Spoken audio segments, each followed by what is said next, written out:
बिहार की राजनीति में एक सवाल फिर गूंज रहा है। क्या बिहार में अपराधी नेताओं के संरक्षण में फल फूल रहे हैं, या फिर नेता अपराधियों के साथ सिर्फ तस्वीरें खिंचवा लेते हैं और विपक्ष उसे मुद्दा बना देता है।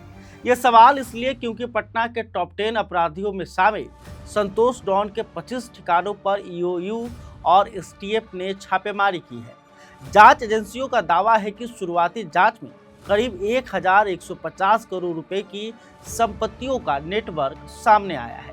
लेकिन मामला सिर्फ यहीं तक नहीं है। इस कार्रवाई के बीच आरजेडी के एमएलसी सुनील कुमार सिंह ने बिहार सरकार के मंत्री श्रवण कुमार की संतोष डॉन के साथ कई तस्वीरें सोशल मीडिया पर शेयर कर दी हैं और यहीं से यह मामला अपराध से निकलकर सीधे राजनीति के मैदान में पहुंच गया है। नमस्कार, आप खबर पॉइंट देख रहे हैं, मैं हूं परमवीर सिंह।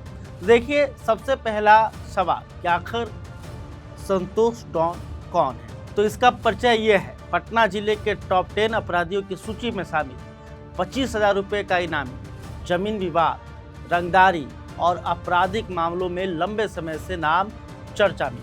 दिसंबर 2025 में उसके घर से 2 राइफल बरामद हुई थी। पुलिस पहुंची तो वो गिरफ्त से बच निकला। कहा गया कि वो साड़ी पहनकर फरार हो गया।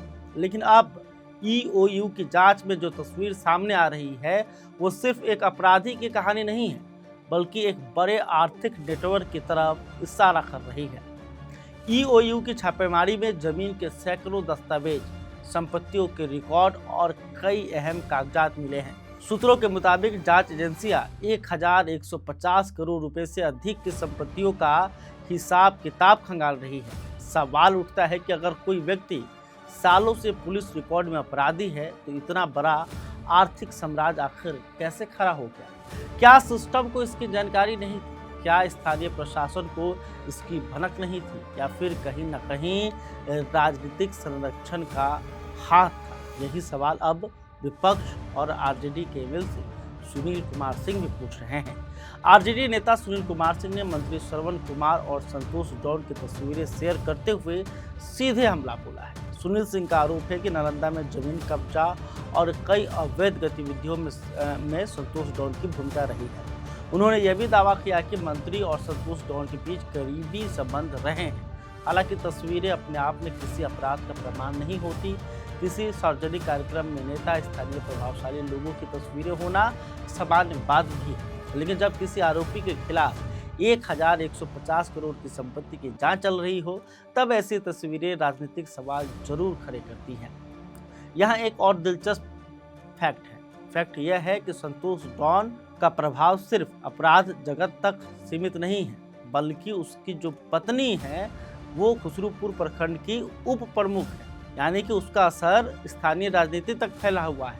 यही वजह है कि जांच एजेंसियां सिर्फ जमीन और हथियारों की जांच नहीं कर रही, बल्कि यह भी पता लगाने की कोशिश कर रही है कि इस पूरे नेटवर्क में कौन कौन लोग शामिल हैं, किसके नाम पर जमीन खरीदी गई, किसके माध्यम से लेन देन हुआ और आखिर इस नेटवर्क की पहुंच कहां तक है। अब थोड़ा राजनीतिक तस्वीर भी देख लेते हैं। सरकार बदली है, नीतीश कुमार के जगह सम्राट चौधरी सीएम बने हैं और उनका साफ मैसेज है कि अपराधी बचेंगे नहीं, भ्रष्टाचारी बचेंगे नहीं। और ऐसे समय में 1150 करोड़ रुपए की संपत्ति, एक इनामी अपराधी, मंत्री के साथ तस्वीरें और विपक्ष के आरोप, यह सब मिलकर एक बड़ा राजनीतिक मुद्दा तो बनता है। आरजेडी इसे सुशासन मॉडल पर सवाल उठाने के लिए इस्तेमाल कर रही है। वहीं जदयू और सरकार यह कह सकती है कि कार्रवाई तो उनके ही एजेंसियां कर रही है। अगर सरकार संरक्षण दे रही होती तो ईओयू और एसटीएफ इतनी बड़ी कार्रवाई क्यों करती? यानी दोनों पक्ष के पास अपने अपने तर्क हैं। लेकिन सवाल सबसे बड़ा अभी भी वही है। अगर जांच में 1150 करोड़ की संपत्ति का दावा सही साबित होता है तो यह सिर्फ संतोष डॉन की कहानी नहीं रहेगी। तब यह बिहार में अपराध, राजनीति, जमीन कारोबार और सत्ता के गठजोड़ की कहानी बन जाएगी। और अगर जांच एजेंसियों को दस्तावेजों से कोई राजनीतिक या प्रशासनिक कड़ी मिलती है तो आने वाले दिनों में कई बड़े नामों की मुश्किलें बढ़ सकती हैं। फिलहाल जांच जारी है। ईओयू और एसटीएफ दस्तावेजों की जांच कर रही है। विपक्ष सवाल पूछ रहा है।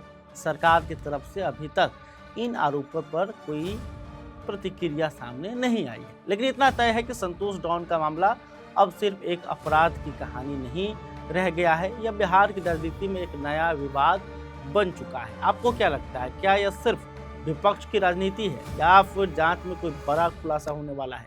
कमेंट करके अपनी राय जरूर बताइएगा।